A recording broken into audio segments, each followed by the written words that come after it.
நம்ம எல்லாருடைய வாழ்க்கையிலையும் ஒவ்வொரு நாளும் ஒரு அனுபவம் கண்டிப்பாக கிடைக்குது. அது நம்ம வேலைக்கு போகும்போது நம்முடைய அனுபவம் இன்னும் கொஞ்சம் மாறுது. ஏதோ ஒன்றுக்காக எல்லாரும் ஓடிக்கிட்டு இருக்கோம். ஆனால் இதுக்காக தான் ஓடுறோம் அப்படின்னு யாருக்கும் தெரியாது. ஆனால் ஏதோ ஒன்றுக்காக ஓடிட்டு இருக்கோம். முதல்ல ஓடுறது பர்பஸ் அண்ட் ஃபுல்ஃபில்மெண்ட். ஏதோ ஒன்றுக்காக, ஏதோ ஒரு திருப்திக்காக, ஏதோ ஒரு சாட்டிஸ்ஃபேக்ஷனுக்காக ஓடிட்டு இருக்கோம்.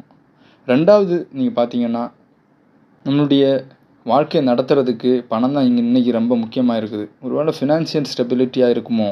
மூணாவது பார்த்தீங்கன்னா, சரி வாழ்க்கையில் ஒரு ரொட்டீன் இருக்கணும், ஒரு ஸ்ட்ரக்சர் இருக்கணும். ஸோ ரொட்டீன் அண்ட் ஸ்ட்ரக்சர் தான், அதுக்காக தான் ஓடிக்கிட்டு இருக்கோமா.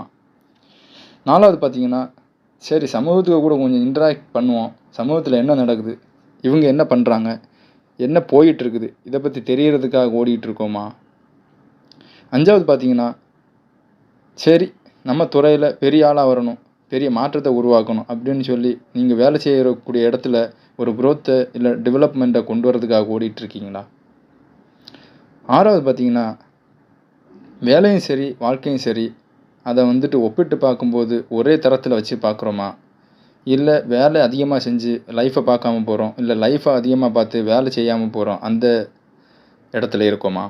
ஏழாவது, எது வேணாலும் வரட்டும், அடாப்ட் பண்ண வேண்டிய சக்தி என்னட்ட இருக்குது அப்படின்னு சொல்லி ஓடிக்கிட்டு இருக்கோமா. இதெல்லாம் ஏழையும் விடுங்க. இந்த ஏழுக்கு முக்கியமான காரணி நம்ம வாழ்க்கையில் ரொம்ப ரொம்ப முக்கியமானது என்னன்னா, மென்டல் ஹெல்த்து சரியாக இருக்கா. ஒருவேளை இந்த ஏழுமே நம்முடைய மென்டல் ஹெல்த்துக்கு சப்போர்ட்டாக இருக்குதோ அப்படின்னு ஓடிக்கிட்டு இருக்கோமா. இந்த 8 பாயிண்ட்ஸில் நம்ம எதுக்காக ஓடிக்கிட்டு இருக்கோம்.